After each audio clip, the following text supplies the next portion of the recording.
search of the next big thing, Honor has instead focused on providing a solid core experience. The upshot of a distilled smartphone experience is that Honor has also managed to keep its prices down. The Honor 9 continues that tradition, starting at €449 in Europe, although there's currently a deal on offer to get a 64GB Honor 9 and an Honor Band 3 fitness tracker for €429 or £379. No matter what you pay though, you'll be getting a phone packing pretty high-end specs, essentially the same as those found in the Huawei Mate 9 and P10, but for a lot less than those other phones. To get those specs out of the way, here they are, so just pause this video if you need some time to ponder.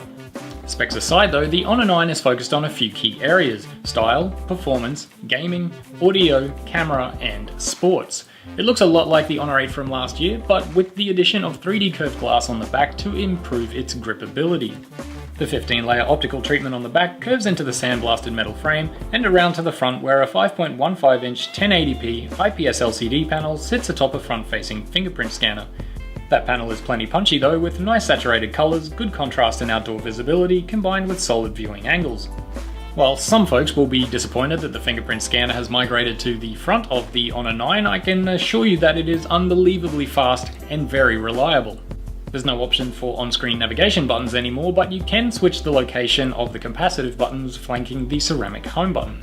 EMUI 5.1 on Android 7.0 is just as fluid, feature-packed and customizable as always, and there's no major new surprises here, other than the addition of some new 3D audio profiles for when you're listening to tunes with headphones.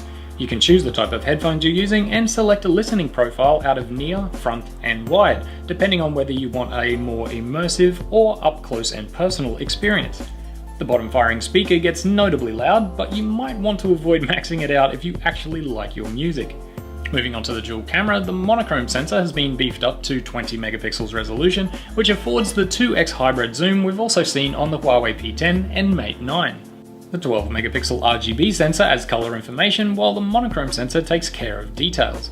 Pixel binning promises superior low-light performance, but while the Honor 9 does pretty well with color, there's still a fair bit of noise and lost detail in the shadows. The absence of OIS means you'll suffer at night with either f2.2 aperture lens, and your 4K footage will be noticeably bumpy. We'll bring you more detailed information on the Honor 9 camera in the full review, but we can already tell that it performs quite well, if not exactly spectacularly. In full daylight, everything comes out great, just like with most phones, and there's a bunch of other options available like live photos, a full manual mode, monochrome only, Apache sort of bokeh portrait mode, light painting, and a new night shot mode you'll need to use a tripod for unless you want to end up with this kind of mess. As I mentioned at the outset, the Honor 9 is a no-frills smartphone, delivering a solid baseline across the board at a price point that most can manage.